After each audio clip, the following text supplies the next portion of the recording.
Indeed, we have granted you a clear triumph, O Prophet,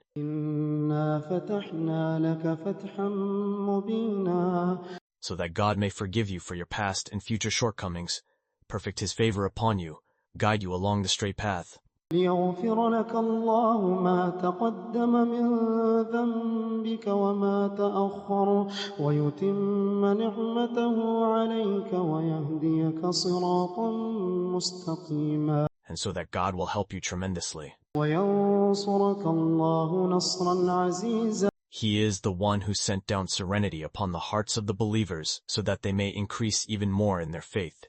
To God alone belong the forces of the heavens and the earth, and God is all-knowing, all-wise. والذي أنزل السكينة في قلوب المؤمنين ليزدادوا إيمانا مع إيمانهم ولله جنود السماوات والأرض وكان الله عليما حكيما. So He may admit believing men and women into gardens under which rivers flow, to stay there forever and absolve them of their sins.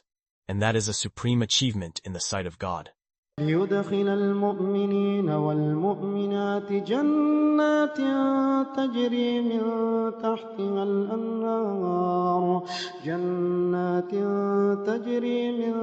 تحتها الأنهار خالدين فيها ويكفر عنهم سيئاتهم وكان ذلك عند الله فوزا عظيما.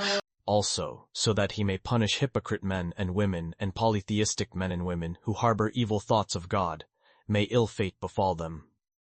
God is displeased with them, He has condemned them and prepared for them hell. What an evil destination. ويعذب المنافقين والمنافقات والمشركين والمشركات الظانين بالله ظن السوء عليهم دائرة السوء وغضب الله عليهم ولعنهم وأعد لهم جهنم وساءت مصيرا. To God alone belong the forces of the heavens and the earth, and God is almighty, all-wise.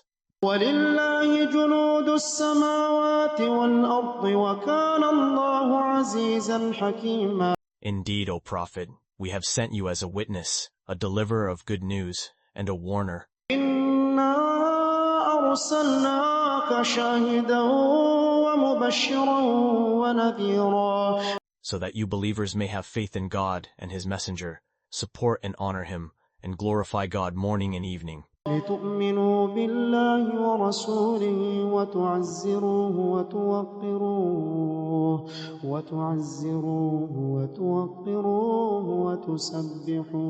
بُكْرَةً وَأَصِيلًا. Surely those who pledge allegiance to you, O Prophet, are actually pledging allegiance to God.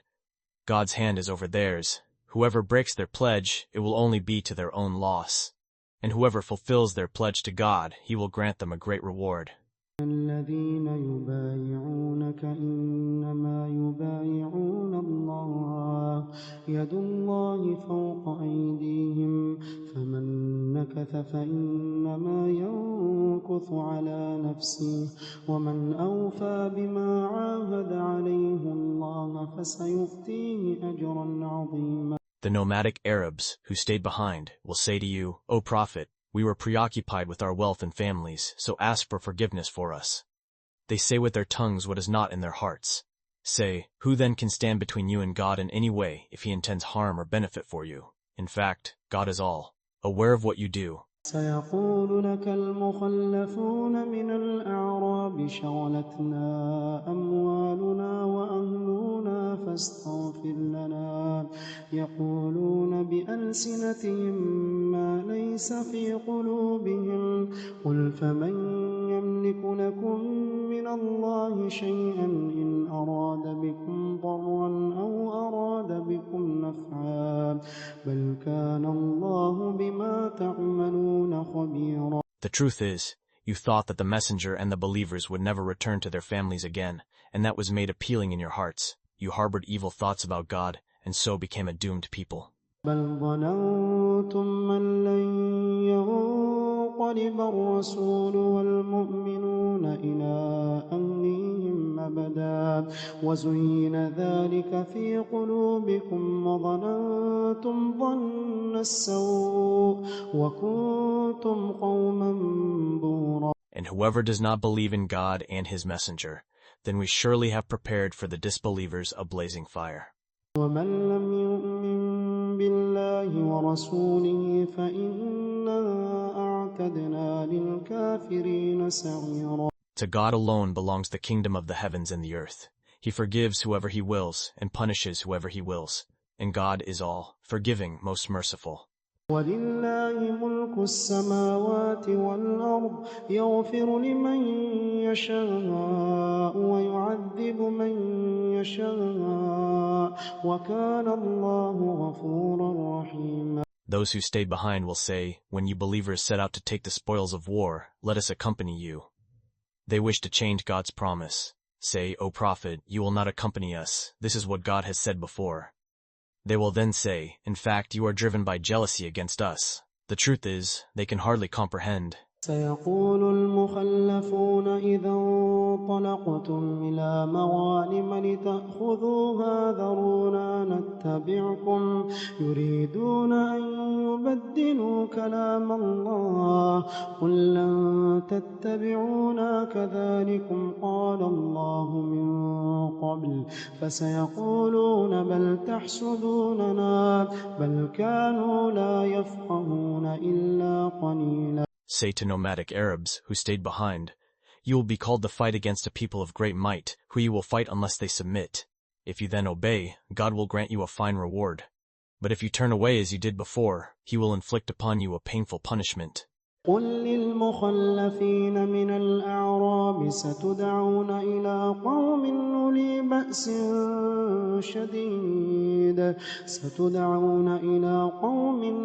بأس شديد تقاتلونهم أو يسلمون فإن تطيعوا يؤتكم الله أجرا حسنا وإن تتولوا كما توليتم من قبل يعذبكم عذابا أليما. There is no blame on the blind, or the disabled, or the sick for staying behind.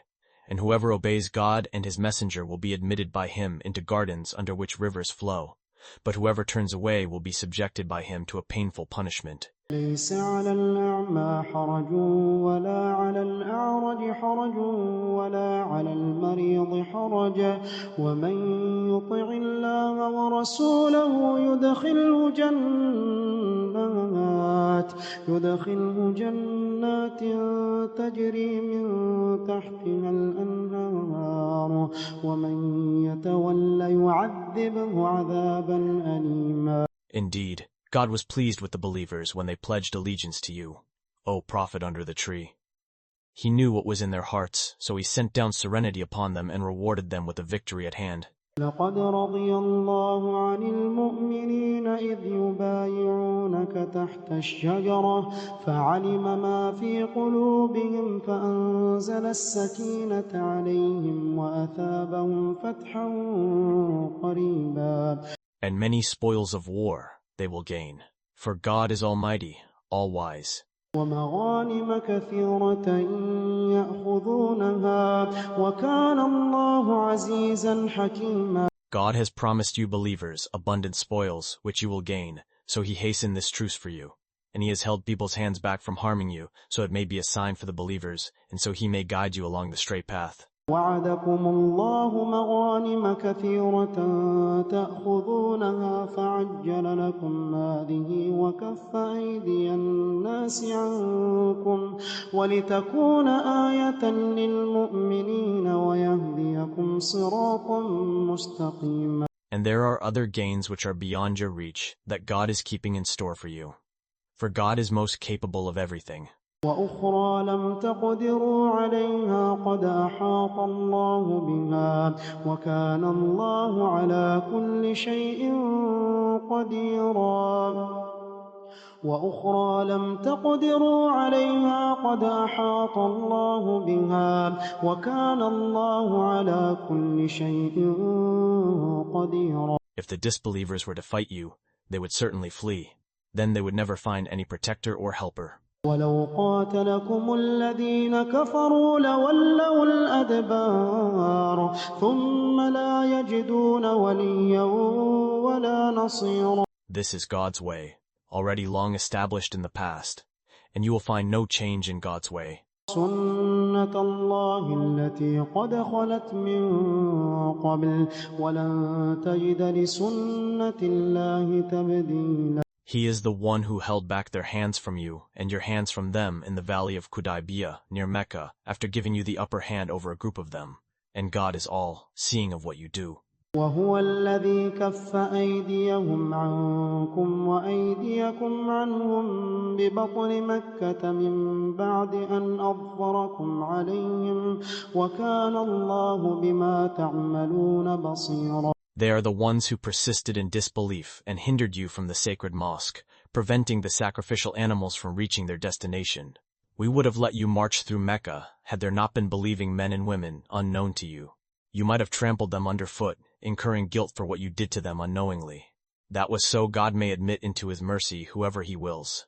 Had those unknown believers stood apart, we would have certainly inflicted a painful punishment on the disbelievers. هم الذين كفروا وصدوكم عن المسجد الحرام والهدي معكوفا أن يبلغ محله ولولا رجال مؤمنون ونساء مؤمنات لم تعلموهم أن تطؤوهم فتصيبكم منهم معرة بغير علم ليدخل الله في رحمته من يشاء لو تزيلوا لعذبنا الذين كفروا منهم عذابا أليما. Remember when the disbelievers had filled their hearts with pride, the pride of pre-Islamic ignorance.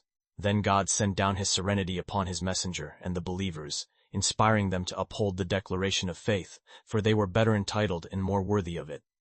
And God has perfect knowledge of all things. إذ جعل الذين كفروا في قلوبهم الحمية حمية الجاهلية فأنزل الله سكينته على رسوله وعلى المؤمنين وألزمهم كلمة التقوى وكانوا أحق بها وأهلها وكان الله بكل شيء عليما. Indeed, God will fulfill his messenger's vision in all truth. God willing, you will surely enter the sacred mosque in security, some with heads shaved and others with hair shortened, without fear. He knew what you did not know, so he first granted you the triumph at hand. لقد صدق الله رسوله الرؤيا بالحق لتدخلن المسجد الحرام إن شاء الله آمنين محلقين رؤوسكم ومقصرين لا تخافون فعلم ما لم تعلموا فجعل من دون ذلك فتحا قريبا. He is the one who has sent his messenger with right guidance and the religion of truth, making it prevail over all others. And sufficient is God as a witness. هو الذي أرسل رسوله بالهدى ودين الحق ليظهره على الدين كله وكفى بالله شهيدا. محمد رسول الله. Muhammad is the messenger of God, and those with him are firm with the disbelievers and compassionate with one another. You see them bowing and prostrating in prayer, seeking God's bounty and pleasure. The sign of brightness can be seen on their faces from the trace of prostrating in prayer.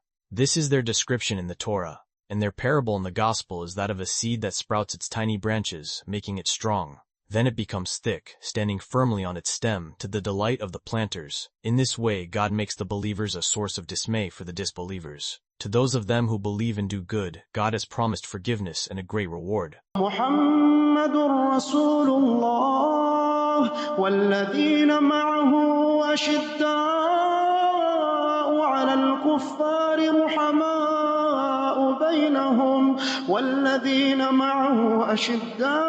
على الكفار رحماء بينهم تراهم ركعا سجدا يبتغون فضلا من الله ورضوانا سيماهم في وجوههم من أثر السجود ذلك مثلهم في التوراة ومثلهم في الإنجيل كزرع أخرج شطأه فآزره فاستغلظ فاستوى على سوقه يعجب الزراع ليغيظ بهم الكفار وعد الله الذين آمنوا وعملوا الصالحات منهم مغفرة وأجرا عظيما